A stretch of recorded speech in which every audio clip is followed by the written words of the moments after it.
चलिए, very good morning. सो आज से हम स्टार्ट कर रहे हैं 12th क्लास को, ठीक है। अच्छा, और 12th क्लास में भी पहले हम चैप्टर ले रहे हैं एनपीओ। एनपीओ का मतलब क्या है? एनपीओ नॉन प्रॉफिट ऑर्गेनाइजेशन, या इसे नॉन ट्रेडिंग ऑर्गेनाइजेशन भी कहा जाता है। ये जो है नॉन प्रॉफिट ऑर्गेनाइजेशन या नॉन ट्रेडिंग ऑर्गेनाइजेशन या गैर व्यावसायिक संस्थाओं के लेखे या फिर गैर व्यापारिक संस्थाओं के लेखे, ठीक है। ये स्टेट बोर्ड में है। स्टेट बोर्ड का पहला चैप्टर है 12th में। सेंट्रल बोर्ड के जो स्टूडेंट्स हैं वो इसे 11th क्लास में पढ़ते हैं, ठीक है। फिर स्टेट बोर्ड में नेक्स्ट चैप्टर है पार्टनरशिप, और जो सेंट्रल बोर्ड का फर्स्ट चैप्टर है। मतलब पार्टनरशिप से स्टेट बोर्ड और सेंट्रल बोर्ड जो है वो सिमिलर ट्रैक पर आ जाते हैं और फिर गाड़ी चल पड़ती है, ठीक है।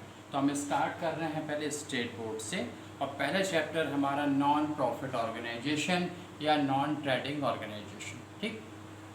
अब आपने देखा होगा कि ये गैर व्यापारिक संस्थाओं के लाभ, ये गैर व्यापारिक संस्थाएं हैं क्या?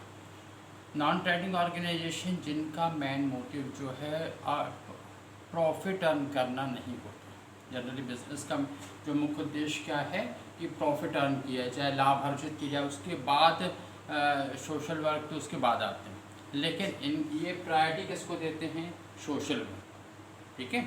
अब यदि आपने देखो बहुत प्रैक्टिकल, यदि लाइफ में हम इनके एग्जांपल्स देखें, जैसे आपने देखा होगा कि यदि हम बीमार पड़ते हैं तो जनरली जो है आपने देखा होगा यदि आयुर्वेदिक दवाइयों से हम अपने इलाज कराना चाहते हैं तो उसके लिए औषधालय, अलग अलग जो धार्मिक संस्थाएं हैं या समाज है वो अलग अलग इस प्रकार के औषधालय का संचालन करते हैं, ठीक है। अब ये जो औषधालय हैं, आपने देखा होगा कि यदि मान लीजिए आयुर्वेदिक दवाइयाँ देते हैं, ठीक, और इसका मतलब ये नहीं कि इंसान ठीक नहीं होते, ठीक हो जाते, बिल्कुल जड़ से ही समाप्त करते हैं रोगों को। तो अब आपने देखा होगा कि यदि हम इन औषधालय में जाते हैं शायद 10 रुपये या 20 रुपये में पूरे 1 वीक की 6 या 7 दिन की जो है वो पूरी दवाइयाँ मिल जाती हैं हमको। तो आप देखें ज़रा कि क्या वो 10 और 20 रुपये से ये जो इतना बड़ा जो स्ट्रक्चर सेटअप है इनका कि इतनी सारी दवाइयाँ जो आ रही हैं और फिर उसके बाद में पेशेंट्स को दिए जा रहे हैं, तो क्या वो हमारे 10-20 रुपये से चल रही हैं? बिल्कुल भी नहीं। कुछ समाज के ऐसे लोग जिन्हें हम धनाढ़ वर्ग भी कह सकते हैं, या धन से उतने धनाढ़ यदि ना भी हों तो वो अपने मन से, अपने दिल से इतने धनाढ़ होते हैं कि अपने सामर्थ्य के अनुसार जो है वो ऐसी संस्थाओं को दान करते हैं, डोनेट करते हैं, ठीक है। और कुछ इसके संस्थापक सदस्य भी हो जाते हैं जो लाइफ मेंबरशिप जिनके पास में रहती है। कुछ पर ईयर के हिसाब से उनके मेंबर्स बनते हैं। तो ये इस प्रकार के जो सदस्य हैं, मेंबर्स हैं, ये कुछ पर्टिकुलर अमाउंट पर ईयर ये डोनेट करते हैं। यदि मान लीजिए पर ईयर है, शायद एक मेंबर यदि एक साल में 50,000, 1 लाख या उससे ज़्यादा का अमाउंट डोनेट करता है, और यदि ऐसे 50, 40, 50 मेंबर हैं तो आप समझ सकते हैं कि फिर कितना पैसा आ सकता है, ठीक है।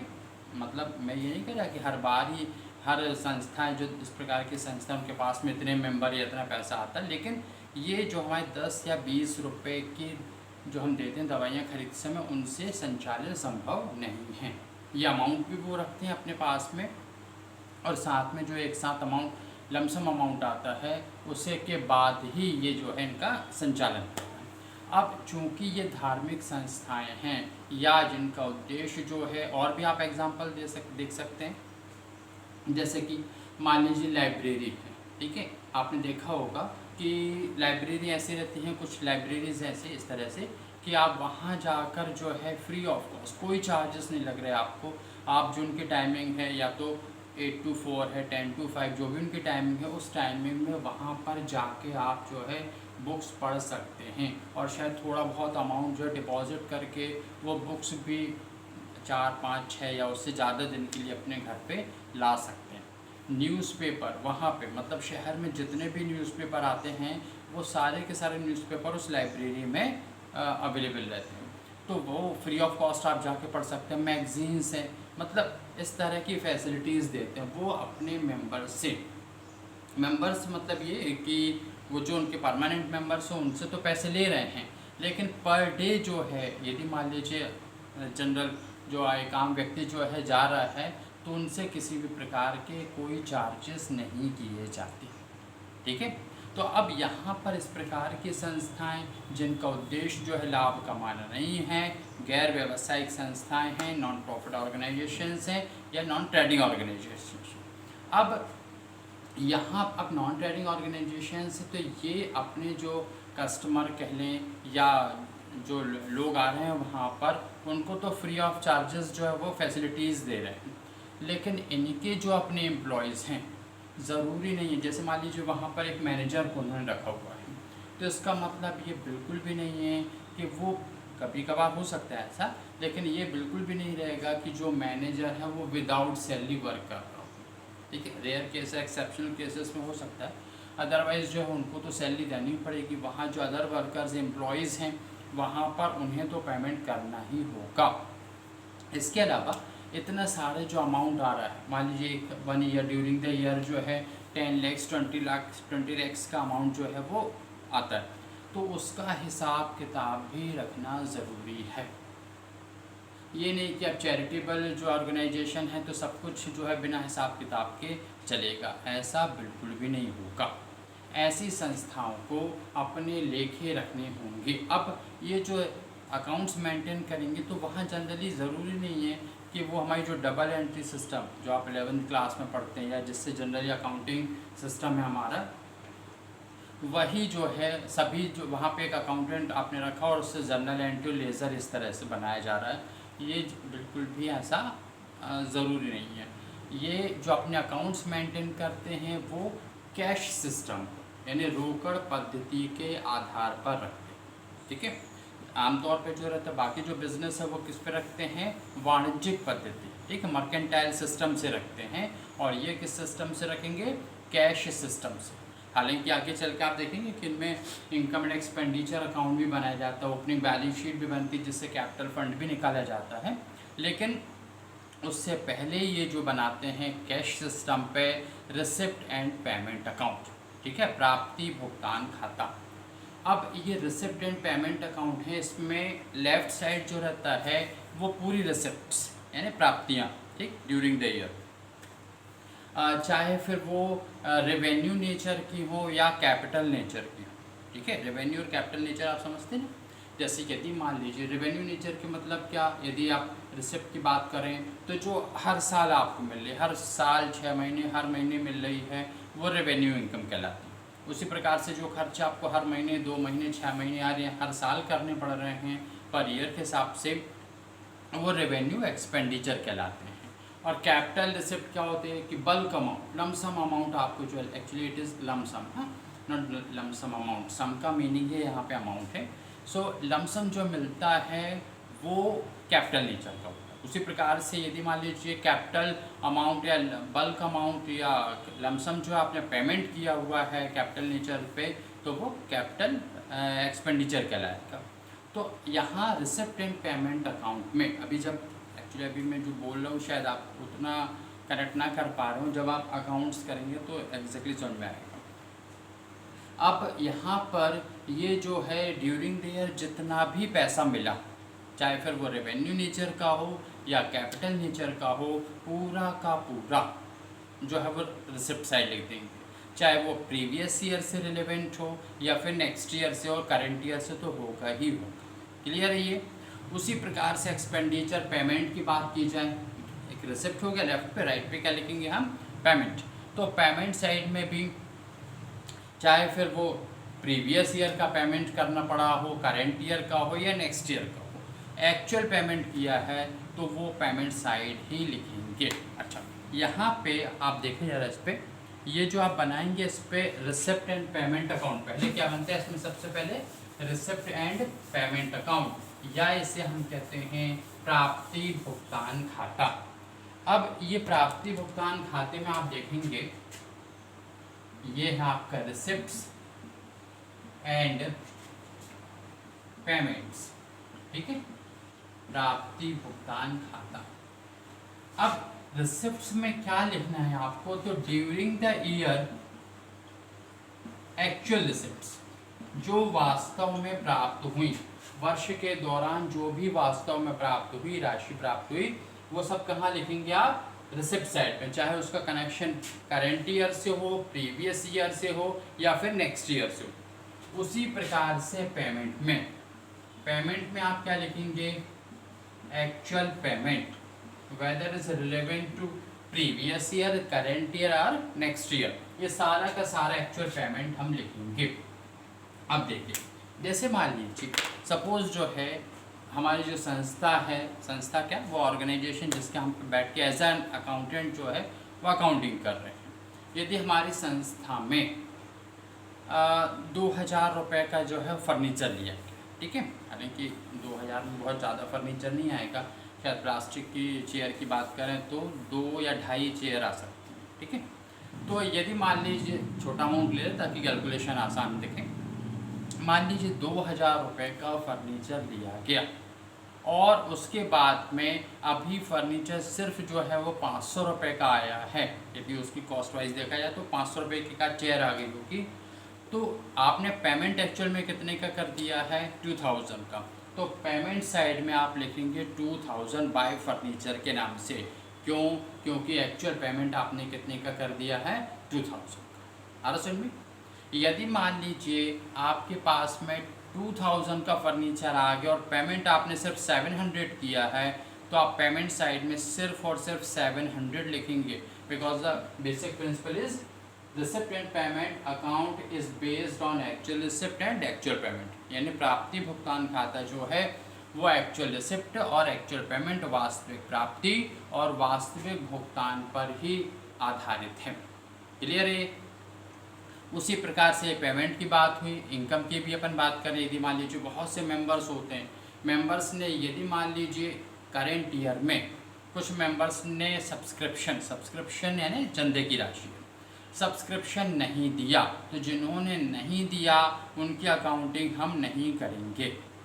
जिन्होंने दिया, यदि मान लीजिए प्रीवियस ईयर का कुछ मेंबर्स ने प्रीवियस ईयर का दिया तो वो करेंट ईयर में दिया गया है, actual receipt during the year, वास्तविक प्राप्ति है वर्ष के दौरान, तो हम एक्चुअल रिसिप्ट यानी रिसिप्ट साइड में लिखेंगे। जिन मेंबर ने यदि मान लीजिए नेक्स्ट ईयर का भी अभी दे दिया है तो भी हम इसी वर्ष लिखेंगे, क्यों, क्योंकि बेसिक प्रिंसिपल क्या है आपका रिसिप्ट एंड पेमेंट अकाउंट का, actual receipt actual payment. Clear है ये।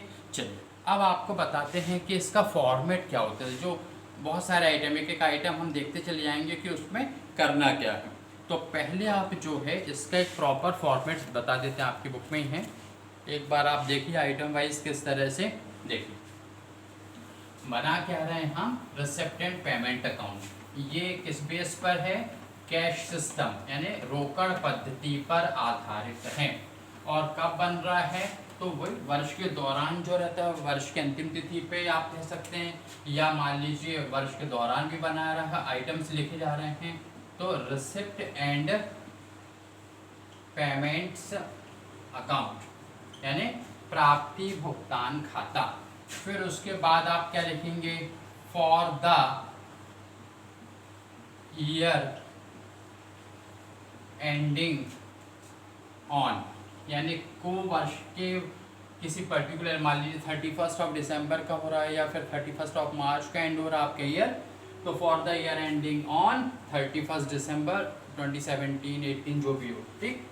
फिर उसके बाद में इस तरह से बीच में से पार्टीशन, जैसे कि 11th क्लास में आपने फाइनल अकाउंट्स बनाते हैं, प्रॉफिट एंड लॉस अकाउंट, सब कुछ वही है, घूम फिर के वहीं पे आते हैं, ठीक है। फिर ये पर्टिकुलर अमाउंट के कॉलम हो गए आपके, तो ये हो गया आपका पर्टिकुलर अमाउंट। फिर एक अमाउंट का यहाँ बना दें तो बाकी का बचा हुआ क्या कहलाएगा, पर्टिकुलर्स यानी विवरण, ठीक है। यदि आप हिंदी में लिखते हैं थ्योरी तो अकाउंट भी आप इंग्लिश में तो कर ही सकते हैं, ठीक है। अब ये है आपका पर्टिकुलर्स यानी विवरण। फिर यहाँ पे आपको क्या लिखना है, अमाउंट को शॉर्ट में AMT भी लिख सकते हैं, ठीक। लेकिन एग्जाम में चूंकि एक आधी क्वेश्चन आता है तो ज़रा अच्छे से अमाउंट ही लिखेंगे पूरा, ठीक। फिर उसके बाद में ये फिर आपने लिख दिया पर्टिकुलर्स, और यहाँ क्या लिख देंगे, अमाउंट। क्लियर है ये? अच्छा, फिर उसके बाद आप देखेंगे कि बहुत सारे आइटम्स लिखने हैं। अच्छा, कभी कभी आपने देखा होगा जनरली फॉर्मेट्स में भी रहता है कि रेवेन्यू नेचर और कैपिटल नेचर के आइटम को जो है वो क्लासिफाइड कर देते हैं। पहले क्या लिख देंगे, रेवेन्यू नेचर के, फिर उसके बाद में क्या लिखेंगे आप, कैपिटल नेचर। उसी प्रकार से एक्सपेंडिचर पेमेंट में भी यही करना है। लेकिन यहाँ पर क्या एग्ज़ाम में यदि मान लीजिए आप उसको जो क्लासीफाइड नहीं कर पा रहे हैं या आप गलत कर सकते हैं, तो बेहतर है कि आप उसको कंटिन्यू जो आपके रिसिप्ट है वो एक के बाद एक नीचे लिखते चले जाएँ। उसी प्रकार से पेमेंट में भी यही करना है। क्लासिफिकेशन आपसे नहीं बन रहा है तो गलत नहीं करेंगे, खतरों से नहीं खेलेंगे आप। जो आइटम क्वेश्चन में आप पढ़ते चले जाएँ, जो रिसिप्ट है वो रिसिप्ट साइड, जो पेमेंट है वो पेमेंट साइड, बस। क्लियर है ये? तो फॉर्मेट भी आपको बता रहा है इसी तरह से कि आपका रेवेन्यू और कैपिटल जैसे जैसे आइटम आएंगे वैसे वैसे आप लिखते चले जाएंगे। टॉप पे हम क्या लिखेंगे, टू बैलेंस BD, हिंदी में क्या लिखेंगे, शेष आगे लाए। क्या लिखेंगे, शेष आगे लाए। फिर उसके बाद में डैश कर देंगे इस तरह से, और यहाँ लिखेंगे हम कैश इन हैंड, यानी हस्तस्थ रोकड़। यदि मान लीजिए एक ही आइटम है तो डायरेक्ट यहाँ लिख लो, और मान लीजिए कैश एट बैंक भी है तो ये इधर पे लिखेंगे। बैंक को हिंदी में क्या कहते हैं, तो बैंक को हिंदी में कहा जाता है अधिकोष। अधिकोष यानी ऐसी जगह, ऐसा संस्थान जहाँ पर एक्सेस अमाउंट, अधि मतलब अधिक, कोष मतलब फंड यानी पैसा, जहाँ ज़्यादा पैसा वो अधिकोष है। तो इस तरह से आपने जो अमाउंट लिखे और फिर उसके बाद एक ऐसा ब्रैकेट भी बना देंगे दोनों का टोटल। सपोज ये 50,000 है और मान लीजिए ये 1 लाख से, तो टोटल 1,50,000 हो गया। तो इधर पर आप जो है 1,50,000 लिख देंगे। आ रहा समझ में? उसी प्रकार से और भी वर्ष के दौरान आपको और क्या मिल सकता है, तो और क्या मिल सकता है, जैसे कि मान लीजिए आपको मिली एंट्री फीस, ठीक है। आपकी संस्थान है और मान लीजिए किसी प्रकार से जो है मेंबर्स के से प्रवेश शुल्क ले रही है, तो वो एंट्री फीस क्या है आपके लिए, रिसिप्ट है, तो वो रिसिप्ट साइड आ जाएगी। और भी आइटम है, देखिए आप एक लाइन से आपको बता दे रहे हैं। एंट्री फीस भी कहते हैं इसको, एंट्रेंस फीस भी कहा जाता है, ठीक है। फिर नेक्स्ट है आपका सब्सक्रिप्शन रिसिप्ट। सब्सक्रिप्शन रिसिप्ट मतलब क्या, चंदे की जो प्राप्ति हुई, सब्सक्रिप्शन SUBSCRIPTION, सब्सक्रिप्शंस रिसिप्ट, चंदा जो प्राप्त हुआ। तो चूंकि ये प्राप्ति है इसलिए कहाँ पर आएगी, आपके रिसिप्ट साइड में। क्लियर है ये? और देख लीजिए फिर नेक्स्ट है इंटरेस्ट रिसिप्ट, ठीक है। ब्याज की प्राप्ति, यदि ब्याज देना पड़ जाए तो वो पेमेंट है, और यदि मान लीजिए मिल रहा है तो वो कहाँ पे है, रिसिप्ट है, मतलब रिसिप्ट साइड ही आएगा। तो ये इंटरेस्ट रिसिप्ट हो गया, ब्याज प्राप्त हुआ। और क्या हो सकता है, डोनेशन है, ठीक है, दान की राशि है, दान आपको प्राप्त हो रहा है, तो टू डोनेशंस, ठीक है। दान की राशि प्राप्त हुई, किसको प्राप्त हुई है, संस्था को, उस ऑर्गेनाइजेशन को जहाँ पर हम एज एन अकाउंटेंट जो है वो वर्क कर रहे हैं। फिर और भी आइटम आपको रीड कर देते हैं। नेक्स्ट है आपकी रिसिप्ट, अभी हम रिसिप्ट साइड के बता रहे हैं। नेक्स्ट है सेल ऑफ फिक्स्ड असेट्स, स्थायी संपत्तियों का विक्रय। संपत्तियां जो हैं बेची गई, बेचने से जो राशि प्राप्त हुई है तो वो कहाँ जाएगी, रिसिप्ट साइड में। तो स्थायी संपत्तियों का विक्रय। अब संपत्तियां क्या हो सकती हैं, तो वही फर्नीचर होगा, या किसी प्रकार की मशीन हो गई, या छोटा मोटा प्लांट वगैरह हो गया, तो ये स्टॉक वगैरह हो गया। तो ये सारी की सारी जो है हम सेल कर रहे हैं, इससे क्या हो रहा, पैसे मिल रहे हैं, कहाँ जाएगा, रिसिप्ट में। नेक्स्ट है इनकम फ्रॉम ड्रामास, ठीक है। ऐसा होता है कि जो ऑर्गेनाइजेशन रहते हैं किसी प्रकार का जैसे कहते हैं नाट्य मंचन कराते हैं ना, ड्रामा वगैरह जो होते हैं जो थिएटर वगैरह में, इस तरह से। तो वहाँ से यदि मान लीजिए संस्था को, जो संस्था इस तरह की है कि जो ड्रामा वगैरह करा रही है, उनको, या चैरिटेबल कुछ वर्क हो रहा है, तो उससे जो भी इनकम हुई वो सब कहाँ जाएगी, आपके रिसिप्ट साइड में, यानी कि प्राप्ति पक्ष में। क्लियर। और बेसिक फंडा क्या, बेसिक रूल क्या है इसका, एक्चुअल रिसिप्ट एक्चुअल पेमेंट, वास्तविक प्राप्ति और वास्तविक भुगतान पर आधारित है। आ रहा समझ में। नेक्स्ट, अभी हम रिसिप्ट साइड ही पढ़ रहे हैं। हाँ, फिर नेक्स्ट है आपका sale of waste paper scrap. यदि मान लीजिए संस्था में बहुत सारे जो अखबार वगैरह आते थे, मान लीजिए पर डे ही 10 तरह के न्यूज़पेपर आते हैं, तो आप समझ सकते हैं कि एक महीने में कितने सारे न्यूज़पेपर हो जाएंगे। और फिर किलो के भाव, वो रद्दी जो बेची गई उससे जो पैसे मिले, तो ये जो कहाँ पर जाएगा, आपका रिसिप्ट साइड में, यानी प्राप्ति पक्ष में ही जाएगा।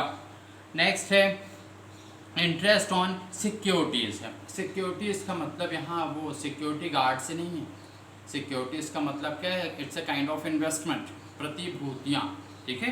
यदि मान लीजिए जैसे बैंक में डिपॉजिट किया हमने, या पोस्ट ऑफिस में किया, या कहीं और इन्वेस्ट किया है, उससे हमको जो इनकम मिल रही है वो क्या कहलाएगी, इनकम फ्रॉम सिक्योरिटीज़। और ये सिक्योरिटीज़ जो अमाउंट मिला, रिसिप्ट हुआ है, तो कहाँ जाएगा, रिसिप्ट से। आ रहा समझ में। एक्चुअल रिसिप्ट होनी चाहिए, ये नहीं कि हमारा इंटरेस्ट जो है वो अर्न हो गया, या अक्रूड हो गया, या उपार्जित हो गया। यदि उपार्जित हुआ है, अर्न हुआ है, एक्चुअल रिसिप्ट नहीं है, तो हम रिसिप्ट साइड में नहीं लिखेंगे।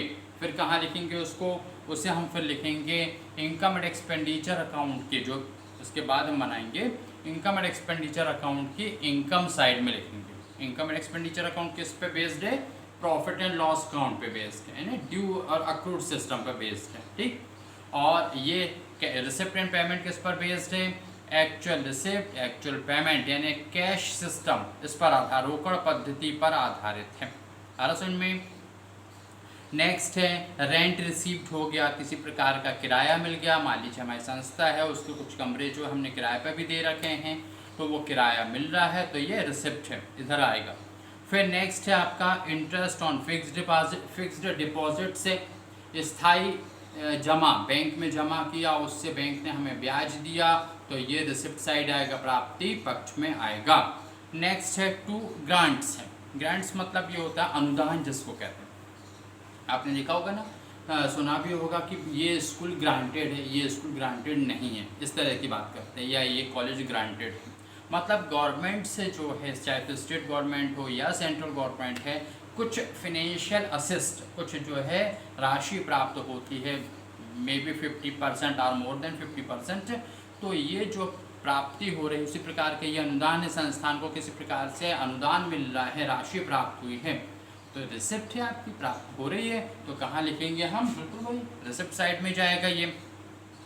नेक्स्ट है इनकम फ्रॉम लेक्चर्स। ठीक है।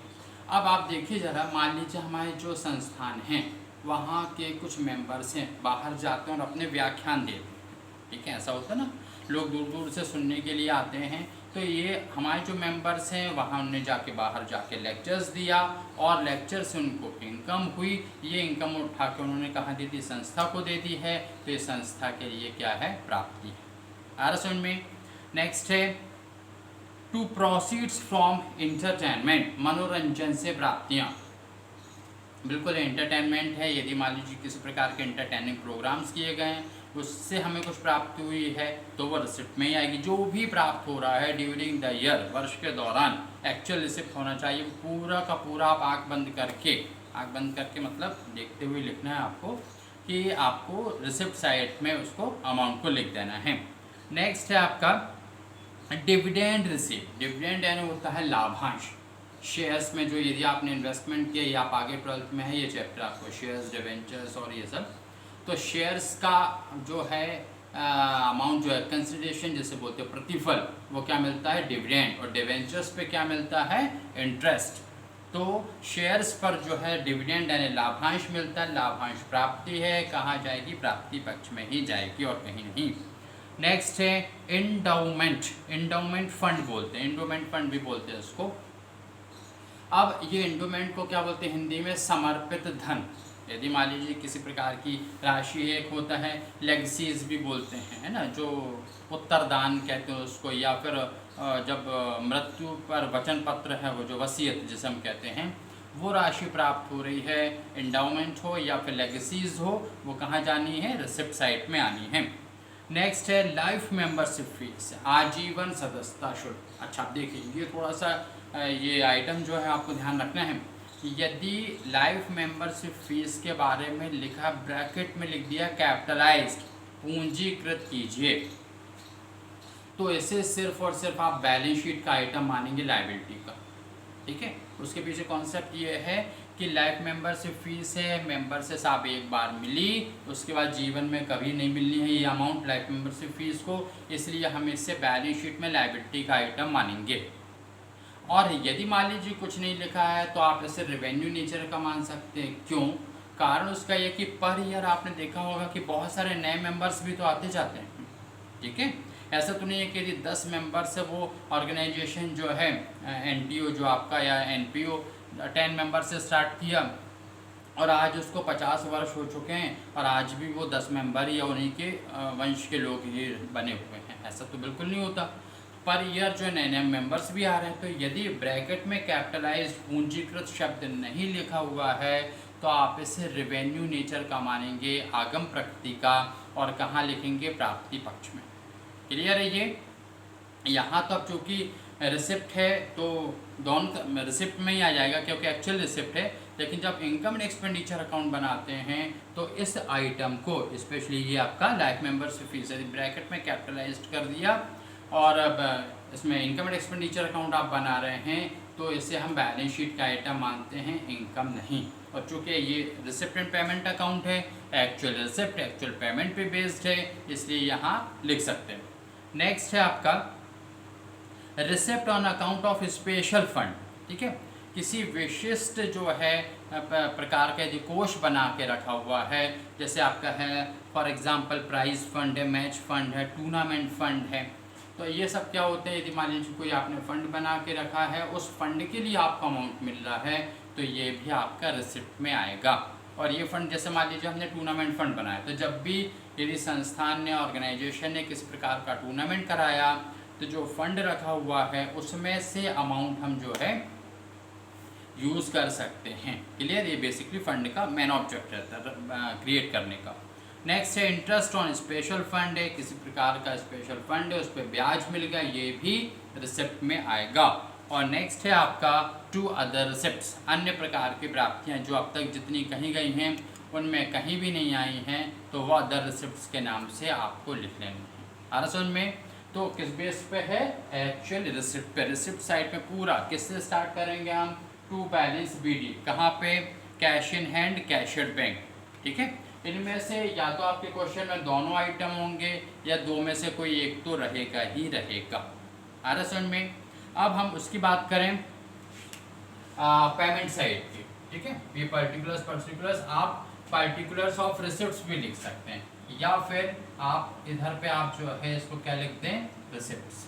ठीक है, और इसे आप क्या लिख सकते हैं, पेमेंट्स। इसे आप पर्टिकुलर्स ऑफ रिसिप्ट अंदर भी लिख सकते हैं। चलिए अब उसके बाद में पेमेंट साइड में आए तो पेमेंट में मान लीजिए जनरली हम सबसे पहले क्या देते हैं, सैलरीज एंड वेजेस। ठीक है, सैलरीज किसको देते हैं, जो मेंटल वर्क जिससे कराते, मानसिक रूप से जो कार्य करते हैं, मानसिक शक्ति का प्रयोग करते हुए, तो वो वहाँ पर जो अमाउंट उन्हें पेमेंट किया जाता है उसको हम सैलरी बोलते हैं ना, ऑफिस में बैठ के काम हो रहा है। और वेजेस जनरली जो फिजिकली वर्क कर रहे हैं उन्हें हम क्या कहते हैं, क्या दे रहे हैं अमाउंट में, वेजेस या मजदूरी दे रहे हैं। तो सबसे बड़ा आइटम है सैलरीज एंड वेजेस। आपने 11th क्लास में भी पढ़ा है। यदि मान लीजिए लिखा है directly to salaries and wages, तो फर्स्ट वर्ड क्या है आपका, सैलरी। तो सैलरी क्या है, इनडायरेक्ट एक्सपेंसेस है, अप्रत्यक्ष व्यय है, कहाँ जाएगा, प्रॉफिट एंड लॉस अकाउंट के डेबिट में। भले वो एक साथ लिखे गए लेकिन पहला वर्ड क्या है, सैलरी, और सैलरी कहाँ जाता है, इनडायरेक्ट एक्सपेंसेस के कारण प्रॉफिट एंड लॉस अकाउंट के डेबिट में। और यदि लिखा है कंबाइंडली एक साथ, वेजेस एंड सैलरीज, तो फर्स्ट वर्ड क्या है, वेजेस। वेजेस क्या है, डायरेक्ट एक्सपेंसेस, प्रत्यक्ष व्यय, और कहाँ जाएगा, ट्रेडिंग अकाउंट के डेबिट में। आ रहा समझ में? तो यहाँ तो क्या ट्रेडिंग प्रॉफिट लॉस अकाउंट नहीं बन रहा है, ये आपका पेमेंट साइड है। आप इसे पार्टिकुलर्स ऑफ रिसिप्ट्स और पार्टिकुलर्स ऑफ पेमेंट्स, ये इस तरह से ऊपर भी लिख सकते हैं। या यदि आप मान लीजिए पर्टिकुलर्स नहीं लिखना चाहते हैं तो डायरेक्ट आप इसको जो है रिसिप्ट एंड पेमेंट इस तरह से भी लिख सकते हैं। कई तरीके हैं लिखने के, मकसद ये उद्देश्य ये है कि वो समझ में आ जाए कि ये रिसिप्ट्स हैं और ये क्या है आपके पेमेंट हैं। आप देखेंगे अलग अलग ऑथर कुछ अलग अलग तरह से भी लिखते हैं, लेकिन सभी जो है कहने का उद्देश्य उनका यही है कि ये रिसिप्ट्स है और ये क्या है पेमेंट। तो आप देख लीजिए इस तरह से भी लिखा जाता है, ये रिसिप्ट्स लिख दिया, ठीक है, और ये क्या हो गया आपका पेमेंट्स हो गया। समझ में? तो पेमेंट्स में क्या आ जाएगा, सैलरीज एंड वेजेस। नेक्स्ट है bye interest, bye rent and tax कह लीजिए, bye rent, rates and taxes, ठीक है। इसमें आपको थोड़ा सा ये 11th क्लास में आपने पढ़ा होगा, ये डिफरेंस बता दें। देखिए रेंट तो साहब भाई जो किराया हम देते हैं, ठीक है, फिर ये रेट्स है, ये टैक्सेस है, ठीक है। अब यहाँ पर ये रेट्स की मीनिंग ये बिल्कुल भी नहीं है कि at the rate of ₹5000 per month या 500 पर मंथ, क्लियर है, ये या 2000 पर मंथ या 1000 पर मंथ, है ना, ये बिल्कुल भी नहीं। इस रेट्स की मीनिंग जो है वो यहाँ पर एट द रेट ऑफ तो बिल्कुल भी नहीं है। ये आपने 11th में उसमें प्रॉफिट एंड लॉस अकाउंट में भी पढ़ा होगा। तो फिर ये रेट्स क्या हैं, तो ये रेट्स वो हैं जिसको हिंदी में दर कह रहे हैं, कि जब भी कोई लोकल अथॉरिटीज़ का मतलब क्या होता है, स्थानीय सत्ताएं। अब स्थानीय सत्ताएं यानी क्या होता है, जैसे यदि मान लीजिए आप शहर में, शहर थोड़ा अच्छा मध्यम स्तर का है, तो वहाँ क्या होता है म्युनिसिपल कॉरपोरेशन, नगर निगम। तो नगर निगम जो है वो क्या आपकी लोकल अथॉरिटीज़, या जैसे आपने देखा होगा मान लीजिए आप भोपाल में हैं तो विकास प्राधिकरण, तो उसको क्या नाम देते हैं, BDA, Bhopal development authorities. Jabalpur है तो Jabalpur development authorities, JDA। Indore है तो IDA, दिल्ली है तो DDA, या जो भी आपके शहर है और शहर का फर्स्ट वर्ड लगा के DA लगा लो, तो वो आपकी लोकल अथॉरिटीज़ कहलाती हैं, स्थानीय सत्ताएं। यदि शहर थोड़ा सा छोटा है तो वहाँ बनती हैं नगर पालिकाएँ, और थोड़ा छोटा है तो ग्राम पंचायत और ये सब जो रहती हैं। तो जब इस प्रकार की लोकल अथॉरिटीज़ टैक्स इम्पोज करती हैं, टैक्स लगाती हैं, तो उस टैक्स को टैक्स नहीं बल्कि क्या कहते हैं, रेट्स। क्लियर है? एक बार फिर समझें इसको, क्योंकि समझना बहुत ज़रूरी है, आगे भी आपको काम में आएगा। हाँ देखिए रेट्स, यहाँ इस रेट्स यानी दर का मतलब बिल्कुल भी नहीं है कि at the rate of particular amount, ठीक है, ये बिल्कुल भी मीनिंग नहीं है।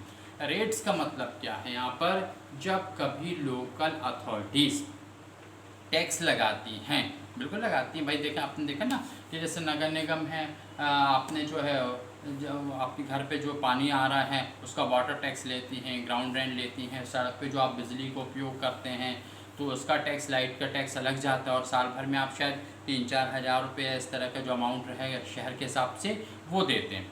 तो ये जो टैक्स लगाया नगर निगम ने या JDA ने या आपकी डेवलपमेंट अथॉरिटीज़ ने, आपके शहर की डेवलपमेंट अथॉरिटीज़ ने, तो ये टैक्स कहलाता है रेट्स। अब ये बात अलग है कि वो भी टैक्सी वर्ड यूज़ करते हैं, लेकिन एप्रोप्रिएट वर्ड जो टर्मिनोलॉजी जो होनी चाहिए वो उनके लिए क्या बनाई गई है, रेट्स। क्लियर है ये? तो ये रेंट है, किराया है, ये दर है और कर। अब फिर यदि वो जो टैक्स है वो वहाँ रेट्स हो गया तो फिर टैक्स क्या भाई, यदि मान लीजिए यदि ये रेट्स टैक्स है, ये रेंट तो रेंट है, ये रेट्स तो टैक्स हो गया, किसका टैक्स हो गया, जो लोकल अथॉरिटीज़ लगा रही हैं, तो फिर ये टैक्स कौन सा हुआ, तो ये वो टैक्स है जो अदर अथॉरिटीज़ लगा रही, जैसे इनकम टैक्स डिपार्टमेंट, ठीक है, या फिर बहुत सारे पहले जो इनडायरेक्ट टैक्स लगते थे, ठीक है, सेंट्रल सेल टैक्स था, स्टेट का सेल टैक्स था, वैल्यू एडेड टैक्स था, एंट्री फीस थी, बहुत सारे जो है ना। अब यहाँ प्रोफेशनल टैक्स भी उसमें एक बड़ा टैक्स था, इन सबको जो है एक साथ जो मर्ज कर दिया गया है वो क्या कहलाता है, GST, goods and service tax. तो इस प्रकार से यदि इनकम टैक्स है या GST है तो ये कहलाती हैं टैक्स। ये कौन सा डिपार्टमेंट लगा रहा है, सेल्स टैक्स डिपार्टमेंट होगा या फिर इनकम टैक्स डिपार्टमेंट होगा। तो आप एक बार फिर से समझें इसको। रेंट कौन सा है, वो आपने जो पेमेंट के जो किराया किसी प्रकार का दिया। रेट्स क्या है, जब लोकल अथॉरिटीज़ ने टैक्स लगाया तो वो रेट्स कहला रहा है, और जब इनकम टैक्स का है या जीएसटी सेल टैक्स डिपार्टमेंट का है तो वो टैक्स कहला रहा है। आ रहा समझ में? चलिए, तो ये क्या है, आप पेमेंट ही कर रहे हैं, पेमेंट कर रहे हैं तो पेमेंट साइड ही जाएगा।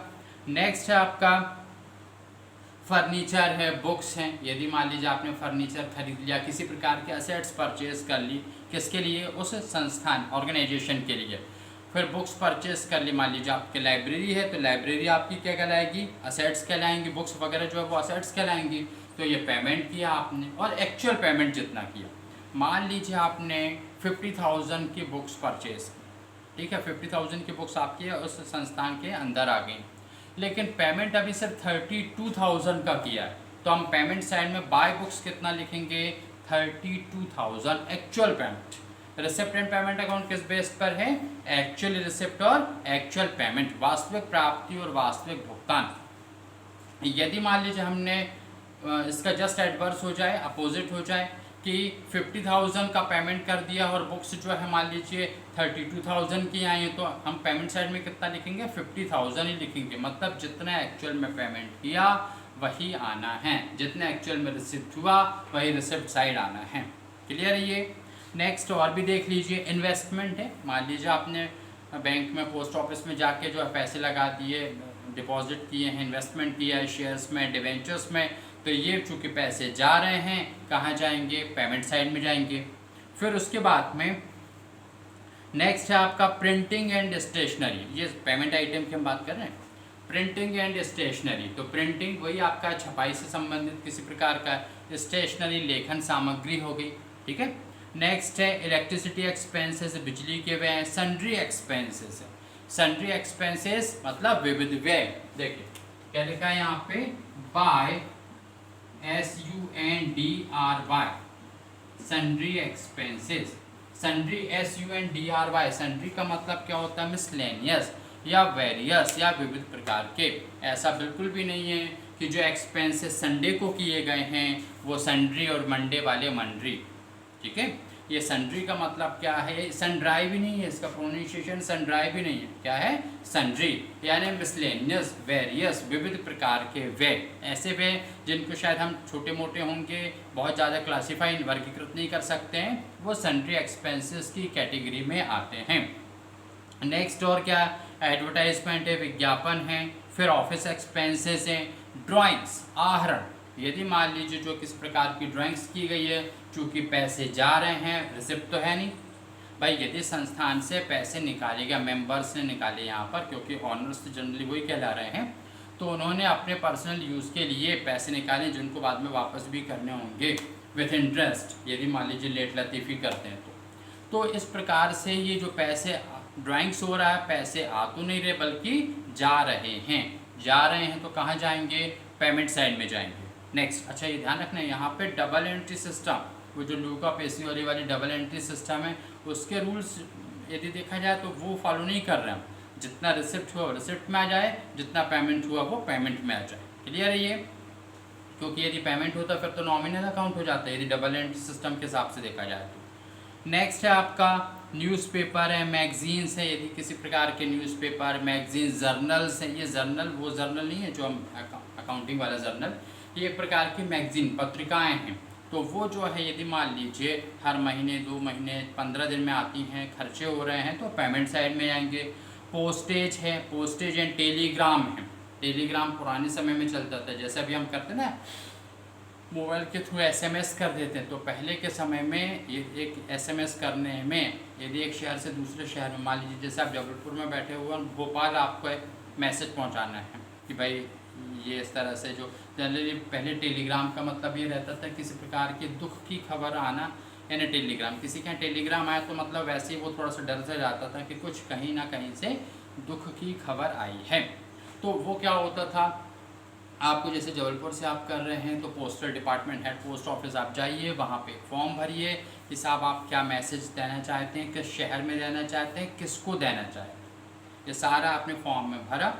और मान लीजिए सपोज़ जो यहाँ से जबलपुर से शाम को 4 बजे ये आपने जो है टेलीग्राम किया, तो ये अगले दिन मतलब वैसे पहुंच तो जाएगा, रात में पहुंचेगा, 10-11 बजे तक भोपाल तक पहुंच जाएगा। और फिर अगले दिन जब पोस्ट ऑफिस खुलता था तो वहाँ का जिस एरिया का वो टेलीग्राम जहाँ पहुँचाना है, उस पोस्टमैन से कहा जाता था कि भैया ये जो प्रिंट निकला है इसको आप उस घर पे जाके दे के आइए। तो ये मान के चलिए कि करीब 12-1 बजे तक, यानी यहाँ पे एक दिन आपने शाम को 4 बजे टेलीग्राम किया और अगले दिन 12-1 बजे तक वो जो 2 लाइन का मैसेज है वो पहुँचता था, जिसे आप जो है अभी मोबाइल पे मैसेज करके पहुँचाते ना लोगों को। तो ये इतने पहुँचने में, और तब भी लोग क्या कहते थे कि वाह विज्ञान ने क्या प्रगति कर ली है, ठीक है। तो साइंस जो है वो धीरे धीरे वर्क करता है आगे, ठीक है। तो अब यहाँ पर वही है, पोस्टेज एंड टेलीग्राम है। तो टेलीग्राम पुराने समय होते थे, आजकल अब नहीं होते। आजकल लोग SMS कर लेते हैं, मोबाइल के थ्रू बातें हो जाती, व्हाट्सएप हो रहा है ये सब। तो ये जो खर्चे हुए पेमेंट साइड में आएंगे, क्योंकि ये खर्चे हैं। पोस्टेज मतलब पोस्टल, वही डाक से संबंधित व्यय है। फिर नेक्स्ट है आपका रिपेयर से चैरिटी है, ऑडिट फीस है। ऑडिट फीस अंकेक्षण शुल्क कौन करेगा? CA साहब करेंगे। चार्टर्ड अकाउंटेंट जो रहेंगे वो अंकेक्षण, एक प्रकार के जो लेखे हैं उनकी जांच करना है, वो ऑडिट कहलाता है, ऑडिटिंग कहलाती है। और इस पर वैसे बेसिकली जो है ऑडिट शब्द कहाँ से लिया गया है, इसका बेसिक मीनिंग है टू ऑडायर, मतलब सुनने से है। ऑडिट शब्द देखें कहाँ से आया है, तो वही ऑडियो ऑडायर से आया है, जिसकी मीनिंग क्या है? टू हियर, सुनना। तो एक प्रकार की फीस है, फीस आपके एक्सपेंसेस है। नेक्स्ट है मेंटेनेंस है, एंटरटेनमेंट है, इंश्योरेंस है, ऑनरेरियम है। ऑनरेरियम का मतलब होता है मानदेय। मानदेय मतलब क्या? देखिए, जैसे मान लीजिए आपने किसी प्रकार के कोई व्यक्ति को, आपने जो प्रबुद्ध वर्ग जैसे हम कहते हैं, मतलब नहीं कि जो अपने क्षेत्र में जो है, जिसको आप मास्टर कह सकते हैं, वो ज्ञान की कुछ बातें 1-2 घंटे का लेक्चर देने आ रहे हैं, तो वो आ रहे हैं तो हम उनका मान सम्मान कर रहे हैं। चलिए यहाँ तक तो अकाउंटिंग नहीं होगी। यदि आपने फूल के गुलदस्ते दिए और उनका नाश्ता वगैरह कराए, इसके जो खर्चे होंगे वो अलग मैटर है, लेकिन यहाँ पे अकाउंटिंग नहीं हो रही। लेकिन आपने कुछ अमाउंट उन्हें दिया, वो अमाउंट जो दिया उसे कहते हैं ऑनरेरियम, मानदेय, ठीक है। तो चूंकि वो पेमेंट है, खर्चा है, तो कहाँ पे जाएगा? आपके पेमेंट साइड में। नेक्स्ट है आपका बार एक्सपेंसेस है। बार एक्सपेंसेस, ये आपने देखा होगा, बार की मीनिंग वो नहीं है ना। यहाँ बार एक्सपेंसेस का मतलब ये एसोसिएशन के एक्सपेंसेस। जैसे आपने देखा होगा जो लॉयर्स रहते हैं, एडवोकेट्स रहते हैं, तो उनका बार एसोसिएशन में, यदि जैसे हम जबलपुर की बात करें या हर क्षेत्र में जहाँ पे हाई कोर्ट वगैरह रहते हैं, तो वहाँ पर बार एसोसिएशन है। कोई भी यदि मान लीजिए लॉ ग्रेजुएट हो जाता है, उसके बाद में वकालत करना चाहता है, तो वो बार एसोसिएशन में जाके उसको रजिस्ट्रेशन कराना हो, तो उसके बाद जो है वो काला कोट पहन के वकालत शुरू कर सकता है। तो ये बार का मतलब यहाँ पे क्या है? एसोसिएशन से। तो वो एसोसिएशन के एक्सपेंसेस हुए, वो पेमेंट साइड में जाएंगे, क्योंकि ये खर्चे हैं। नेक्स्ट है आपका बिल्डिंग परचेज कर लिए, स्पोर्ट्स इक्विपमेंट्स परचेज कर लिए, मतलब बाकी और भी जो है फाइनली आपने जो पेमेंट किया वो सब के सब। और लास्ट एंड फाइनल, अब आप क्या लिख देंगे? यहाँ पे लिखा था ना टू बैलेंस BD, तो यहाँ क्या लिख देंगे? बाय बैलेंस BD, ठीक है। क्या लिख देंगे हम इसको यहाँ पर? By balance BD। By balance BD में हम क्या लिखेंगे यहाँ पे? कैश इन हैंड, ठीक है। और सेकंड क्या जाएगा? Cash at bank. आ रहा समझ में? इन दोनों का टोटल करके यहाँ लिख देंगे। अब देखिए यहाँ पे, और बाकी इसके बाद में फिर फाइनल टोटल भी कर देंगे ये, ठीक है। ये क्या हो जाएगा? फाइनल टोटल भी हो गया, यहाँ पे ये हो गया। अब यहाँ पर आप देखिए कि जो डिफरेंसिंग है वो कैसे निकालते हैं। देखो, आपने ये cash in hand, cash at bank लिखा, ये पूरे रिसिप्ट का टोटल किया, पेमेंट का भी किया, और इसमें से रिसिप्ट में से माइनस करते चले गए हमारे, जैसे आप लेज़र वगैरह बनाते थे 11th में। और उसके बाद में यदि मान लीजिए इन दो में से कोई एक आइटम ही रहेगा, या दो रहेंगे, तो दो में से एक अमाउंट तो दिया रहेगा आपका क्लोजिंग वाला। तो यहाँ रिसिप्ट में से पेमेंट माइनस किया, तो बचेगा आपका क्या? कैश इन हैंड या फिर कैश एट बैंक। क्लियर है ये? ऐसा नहीं होगा कि आप यदि मान लीजिए सपोज जो इसका टोटल है मान लीजिए 5 लाख रुपये आ रहा, और ये आ रहा मान लीजिए 3,80,000, 3,80,000, तो डिफरेंस कितना आ गया? 120 का, 1,20,000 का। तो अब ये cash in hand cash at bank आप 60-60 हज़ार रुपये दोनों में इक्वल बांट देंगे, ऐसा बिल्कुल भी नहीं करेंगे। क्या करेंगे आप डायरेक्ट लिख देंगे बाय बैलेंस BD, यानी ब्रॉट डाउन किया गया आपका, ये बाय बैलेंस CD लिख देंगे यहाँ पे, और क्या लिख देंगे आपका कैश इन हैंड, कैरेट ये ब्रॉट डाउन इधर था, कैरेट डाउन इधर है, तो कैश इन हैंड मतलब लास्ट एंड फाइनल आपका 1,20,000 रुपये का कैश बचा। और यदि मान लीजिए क्वेश्चन में आपको क्लोजिंग डेट का जो है बैंक बैलेंस दिया है सपोज 60,000, 60,000 रुपये, तो ये 60,000 भी माइनस कर दोगे तो आप एग्जैक्टली कैश इन हैंड कितना कहलाएगा 1,20,000, 1,20,000 रुपये, जो आप कहाँ लिख देंगे पेमेंट साइड में। इस प्रकार से रेसिप्ट एंड पेमेंट जो है वो टोटल बराबर हो जाएगा। कभी ऐसा नहीं होगा कि यदि मान लो देखिए बैंक की फैसिलिटीज़ है तो बैंक ओवरड्राफ्ट की कंडीशन में ऐसा हो सकता है, अदरवाइज आपका ऐसा कभी नहीं होगा कि पेमेंट ज़्यादा और उसके बाद में रिसिप्ट कम, ऐसा बिल्कुल नहीं होगा। बैलेंस निल हो सकता है, लेकिन यदि ओवरड्राफ्ट की फैसिलिटीज़ नहीं है बैंक से ओवरड्राफ्ट की, तो पेमेंट जो है ऐसा कभी नहीं होगा कि पेमेंट ज़्यादा और रिसिप्ट कम। तो इस तरह से ये फॉर्मेट है। पहले तो आपको ये जो है ये फॉर्मेट अच्छी तरह से बिल्कुल लर्न कर लेना है। कई बार आपकी बुक में यदि आप अलग अलग ऑथर्स की बुक ले रहे हैं तो यहाँ आपके पास में, तो आप पूरा एक लाइन से पूरा फॉर्मेट कॉपी कीजिएगा। जो भी आपको नए आइटम दिखते हैं वो पूरे आपके फॉर्मेट में होने चाहिए, जो आपके थ्योरी में भी काम में आएंगे, जो आप 12th क्लास के एग्ज़ाम में आप थ्योरी में लिखते हैं ना, बिल्कुल थ्योरी में आप जो है ये इस तरह के फॉर्मेट बाय एग्जाम्पल लिख सकते हैं। तो ये फॉर्मेट आपको 2-3 बार लिख के देखिएगा, इसकी बिल्कुल अच्छी तरह से लर्न कर लीजिए। फिर उसके बाद में हम न्यूमेरिकल्स करके उसके पहले किसके करेंगे, रिसिप्ट एंड पेमेंट अकाउंट के, फिर इनकम एंड एक्सपेंडिचर अकाउंट, फिर बैलेंस शीट, कैपिटल फंड, यानी एकदम परफेक्शन के साथ। ठीक है, चलिए तो ये जो है आप एक बार फिर देख लें क्या बनाया हमने। ऊपर क्या लिख देंगे साथ में, किसी संस्थान का है तो रिसिप्ट एंड पेमेंट अकाउंट के ऊपर लिख दीजिए आप कि ये कोई सा पर्टिकुलर बुक्स क्लब है या कोई चैरिटेबल ऑर्गेनाइजेशन है तो उसका नाम लिखा। फिर रिसिप्ट एंड पेमेंट अकाउंट यानी प्राप्ति भुगतान लिखा। For the year ending on, को समाप्त वर्ष के लिए वो डेट लिख दी जो 31 मार्च या 31 दिसंबर हो सकती है। फिर ये पूरे प्राप्ति है, रिसिप्ट्स हैं, इसे हम रिसिप्ट्स भी लिख सकते हैं, रिसिप्ट्स इसके ऊपर भी लिख सकते हैं, इसको पर्टिकुलर्स भी लिख सकते हैं। क्लियर है ये, या फिर पर्टिकुलर्स ऑफ रिसिप्ट्स भी लिख सकते हैं।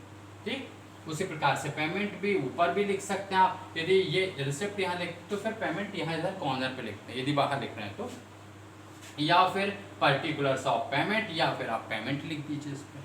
क्लियर है ये। फिर रिसिप्ट में आप शुरुआत कहाँ से कर रहे हैं, to balance BD, cash in hand, cash at bank, इन आइटम से जितनी प्राप्तियाँ हो रही वर्ष के दौरान ड्यूरिंग द ईयर वो सारी की सारी आपको लिखनी है। पेमेंट भी आपको एक्चुअल वाले लिखने हैं। फाइनली आपका बैलेंस बचेगा। आ रहा समझ में। चलिए तो आज के लिए इतना ही, बाकी इसके बाद अब हम इसके फॉर्मेट आप अच्छी तरह से पढ़िए, फिर उसके बाद में पढ़ना ही नहीं, लिखना भी आपको, और फिर उसके बाद में हम इसके न्यूमेरिकल्स करेंगे। आ रहा समझ में। चलिए ओके, थैंक यू।